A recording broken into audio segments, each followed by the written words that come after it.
Je voudrais savoir si la musculation légère avec élastique est conseillée en cas de douleur à l'épaule. Tout à fait. C'est fortement recommandé. Toutes les données de la littérature scientifique montrent que lorsqu'on a mal à l'épaule, une façon de s'en sortir, c'est justement de renforcer l'épaule et probablement, enfin à titre personnel, en tous les cas dans les essais cliniques, on revoit souvent ça, l'utilisation d'élastiques qui ne sont pas trop difficiles à tendre et des exercices Donc on qui les tend comme ça en fait? Voilà, c'est-à-dire que les exercices vont surtout viser à renforcer le plan postérieur de l'épaule, toute cette partie-là, et puis entre les omoplates aussi. C'est-à-dire que dans l'anatomie que vous nous avez montré, on a beaucoup parlé de ce qui est autour de la gléno-humérale, là le moignon de l'épaule, parce que c'est là que les pathologies arrivent, mais on sait que les muscles qui se situent entre les omoplates sont également importants pour stabiliser l'épaule. Et puis l'arrière de l'épaule, les muscles de la coiffe qui sont à l'arrière, ont tendance à être assez faibles chez les gens qui souffrent de l'épaule. On retrouve une faiblesse de ces muscles-là.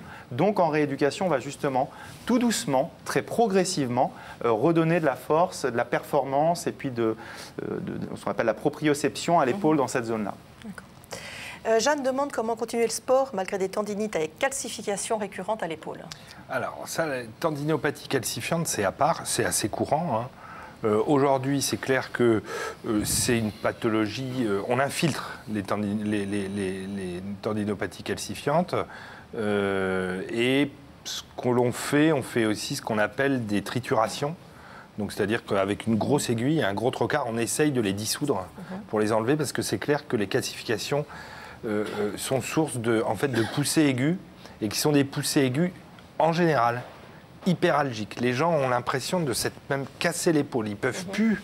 Et en fait, c'est tout simplement, c'est un peu comme une crise de goutte, c'est ce que je dis. C'est un peu une crise de goutte de la bourse sous-acromiale. Ça met des cristaux, des microcristaux dans la bourse sous-acromiale et ça flambe. Et donc c'est très douloureux. Après, en chronique, comme toujours, il faut d'abord faire de la rééducation. Et puis, quand vraiment les gens sont trop gênés ou qu'ils récidivent trop, eh ben, on essaye de leur enlever les calcifications. Et ça, on le fait par voie, je dirais, pas du tout chirurgicale. On le fait à l'aiguille. Une petite incision. Exactement. Il y a un point important sur les tendinopathies calcifiantes. Effectivement, il y a ces épisodes aigus là, durant lesquels nous, on ne peut absolument pas toucher un patient. Ce n'est pas du tout le temps de rééducation. Il ne faut pas nous les envoyer à ce moment-là. Il faut calmer la plupart du temps par des inflammations, car ce sont des épaules hyperalgiques. C'est probablement les douleurs les plus importantes au niveau de l'épaule. Pourtant, ce n'est pas très grave, mais ça fait très très mal. Et puis, il y a des tendinopathies calcifiantes en fait, qu'on découvre au décours d'un examen d'imagerie. Donc, la personne a mal à l'épaule et puis on lui fait une radiologie et on voit une calcification dans le tendon. Et tout de suite, le lien est fait entre cette calcification et la douleur du patient. Or, il est extrêmement fréquent d'avoir des tendinopathies calcifiantes asymptomatiques, voire chez les personnes qui ont mal d'un côté, avoir la calcification de l'autre côté qui n'est pas douloureuse. Donc, en rééducation, ce qui est important, et puis le médecin fait son travail d'examen aussi, mais nous, on doit essayer de se déterminer, est-ce qu'il y a d'autres facteurs dans l'épaule qui pourraient expliquer que cette personne-là a mal à l'épaule. Et en ultime recours, certains essais cliniques ont montré que les ondes de choc pouvaient être intéressantes sur les calcifications. Personnellement, je ne les utilise pas parce que je pense qu'on peut régler ces problèmes-là sans avoir à percuter la calcification, mais ça a montré un certain intérêt dans quelques essais cliniques. On parle de rééducation, on regarde un sujet? Oui. Après j'ai pas envie de vous dire non, vous avez remarqué. Oh, c'est gentil, c'est agréable. Après une intervention de l'épaule pour récupérer l'amplitude des mouvements, la rééducation, on l'a vu, est primordiale. Géraldine Zamanski et Simon Pogua ont rencontré Mohamed, récemment opéré du tendon de l'épaule. Regardez. En utilisant son bras pour amortir une chute, Mohamed s'est gravement abîmé un tendon de l'épaule gauche. Il a fallu l'opérer il y a un mois. C'était une douleur atroce. Oui, je ne dormais pas pendant... Surtout je vais dire, un mois avant l'opération, j'arrive même pas à dormir. Ça m'a paralysé l'épaule gauche. De boutonner, de chausser, de tout ça, j'arrive rien du tout. C'est ma femme qui me fait tout ça. Ma pauvre, elle a souffert pour ça. Il y a des fils extrêmement solides qui ont permis de réparer le tendon. Le tendon était rétracté jusqu'ici, il y avait un trou de là à là. Nous l'avons réparé, nous l'avons remis à sa place originelle, ici. Et il est suturé, et on fait des nœuds très solides grâce à ces 4 encres que l'on a ici. On va aller voir le kiné, d'accord? Après des semaines d'immobilisation, la rééducation va pouvoir commencer avec 2 ou 3 séances hebdomadaires et surtout des exercices que Mohamed devra faire chez lui tous les jours. Il faut aider son épaule à retrouver une bonne souplesse articulaire. Vous venez debout, vous penchez vers l'avant, la main reste pendante et vous faites environ 15 mouvements. Voilà, et on vient relâcher. Mais ce qu'il faut un maximum, c'est que cette épaule-là, les muscles ne se contractent pas pour l'instant, mais que ce soit celle-ci qui travaille pour mobiliser l'épaule gauche. Le but, c'est de redonner de l'amplitude. Très, très bien. Un deuxième exercice qui va être intéressant pour vous, ça va être un travail au niveau des omoplates. Et ce qui compte ici, c'est la contraction en arrière, là, au niveau des omoplates. Voilà.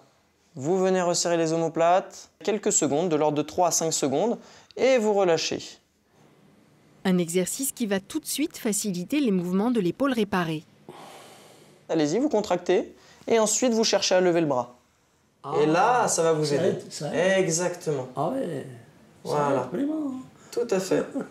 Tout l'enjeu est pour l'instant de lutter contre la raideur de l'épaule sans travail musculaire important.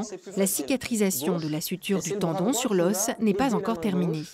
Voilà, votre main droite vient attraper votre poignet et c'est votre bras droit qui vient travailler et vient faire avancer la main gauche vers l'avant. Et là, vous êtes en train de constater que c'est en train de s'ouvrir entre votre bras et votre thorax. Et ensuite, la main droite vient ramener la main vers vous. Et de la même manière, ça vous pouvez le réaliser chez vous.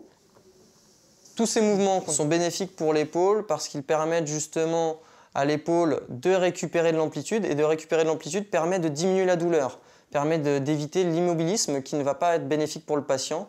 Et justement que le patient soit en mouvement. Un patient en mouvement et un patient qui est actif. Et un patient actif et un patient qui va guérir plus rapidement. Guérir le plus vite possible, tel est bien l'objectif de Mohamed qui va faire sa rééducation quotidienne pour retrouver rapidement toute son autonomie. Alors Jeanne a été opérée il y a 2 mois de la coiffe des rotateurs. Elle est toujours en rééducation. Elle demande comment savoir si le tendon est guéri. La douleur est quand même une indication certaine. Il y a 2 choses.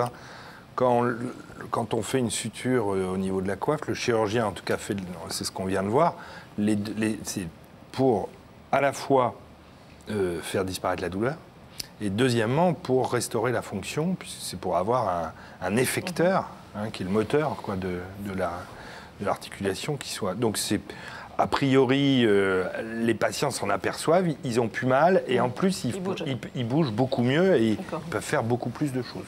Je crois qu'à 2 mois, Jeanne, il faut qu'elle se pose pas cette question-là. Il faut qu'elle se dise comment je fais pour récupérer mes mobilités, parce qu'à 2 mois, il faut avoir récupéré des mobilités passives. Et puis la cicatrisation, ça dure plusieurs mois. Et sa rééducation, elle va durer entre 5 et 6 mois. Et le chirurgien fera peut-être un scanner de contrôle à 6 mois ou à 1 an pour voir si ça a cicatrisé, mais ce n'est pas du tout la question. Peut-être qu'elle avait envie d'arrêter la rééducation, c'est possible. Ah, c'est trop tôt là. Donc, je pense qu'à 2 mois, c'est beaucoup trop tôt. D'accord. Ouais. Qu'est-ce que vous avez apporté? Alors, ça, c'est une attelle qui est très légère. Il y a différents types d'attelles et les attelles sont celles que les chirurgiens apprécient le plus et probablement aussi celles qu'ils utilisent en fonction de la suture qu'ils ont faite. Il y a des attelles qui immobilisent les patients coude au corps et puis il y a des chirurgiens qui utilisent des attelles avec des petits coussins, on appelle ça d'abduction, pour écarter un peu le bras et pour soulager un petit peu la zone qui a été opérée, pour raccourcir un petit peu la zone qui a été opérée. Donc chaque chirurgien a son attelle. Et puis la durée aussi d'immobilisation varie d'un chirurgien à un autre, d'une pratique à une autre ou d'une chirurgie à une autre. Et c'est vrai qu'il y a quelques années, on immobilisait très facilement les patients pendant 6 semaines d'affilée, avec parfois pas de rééducation du tout, et que la tendance est plutôt à immobiliser moins. Ce ne sont pas des vraies immobilisations, en fait maintenant ce sont des attelles de repos, on va dire, pour que le patient se sente un petit peu rassuré, mais il doit bouger dès J2, J3, 2 jours ou 3 jours après son intervention. Juste pour bien comprendre, on va vous montrer la photo d'un patient bien connu avec une orthèse, vous allez nous dire quel modèle c'est. Oui. Ah ben voilà, tout à fait. Alors ça c'est une sorte de Duja, enfin c'est une marque, je ne veux pas dire la marque, mais c'est une attelle qui peut être utilisée à la fois pour ce que Michel Simès avait eu, c'est-à-dire qu'il avait eu une disjonction acromioclaviculaire, c'était la clavicule qui avait lâché, mais on peut l'utiliser pour le patient qu'on vient de voir, qui a été opéré d'une coiffe, comme pour la patiente dont on a vu que l'épaule, qui a été opérée d'une prothèse. On peut utiliser ces attelles-là dans toutes les situations. Donc là c'est immobilisation et suspension. Voilà, c'est une immobilisation avec suspension, mais il faut bien comprendre que dans toutes les chirurgies, l'immobilisation n'est pas stricte. Ce n'est pas une interdiction de bouger, les gens retirent leur attelle pour se laver, et puis ils retirent leur attelle pour faire leur mouvement plusieurs fois par jour.